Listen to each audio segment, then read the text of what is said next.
Bonjour à tous. Continuons aujourd'hui cette réflexion sur la réponse donnée par Paul à une question posée par les Corinthiens. Les Corinthiens, je vous le rappelle, sont des croyants d'origine païenne et ils s'adressent à Paul avec une question bien précise que l'on devine au travers de la réponse qu'il donne. Et la problématique est la suivante. Je suis croyant, mais lorsque je me suis marié avec mon mari ou ma femme, je ne l'étais pas.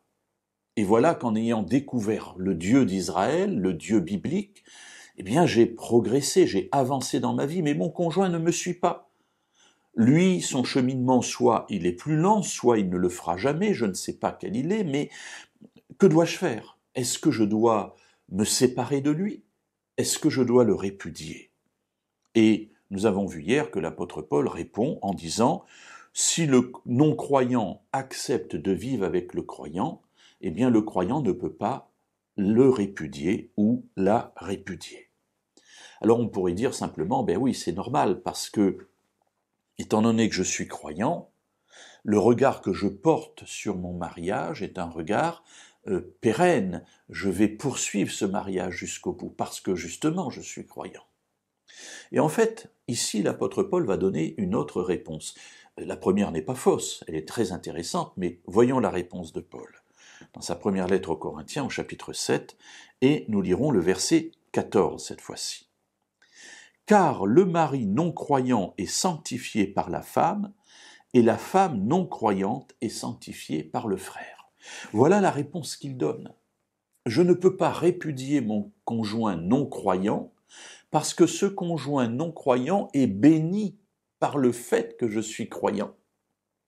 Alors cela nous montre quelque chose de très beau, c'est que lorsque Dieu me bénit, au travers de moi, il bénit ceux qui m'entourent. Alors je ne vais pas me séparer de quelqu'un qui est béni de Dieu. Et Paul nous dit simplement, il emploie ce terme-là, le non-croyant est sanctifié par le croyant. Alors vous me direz, mais comment est-ce qu'on le sait? Bien, Paul a aussi ce raisonnement-là. Il dit, mais vous en voulez une preuve? Je vais vous la donner. Et la suite du verset 14 est la suivante.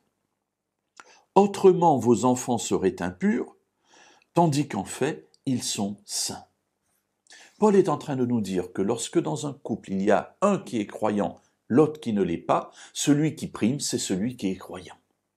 La preuve, c'est que les enfants issus de cette union ne sont pas des enfants impurs, mais ils sont saints, c'est-à-dire qu'ils appartiennent déjà à Dieu.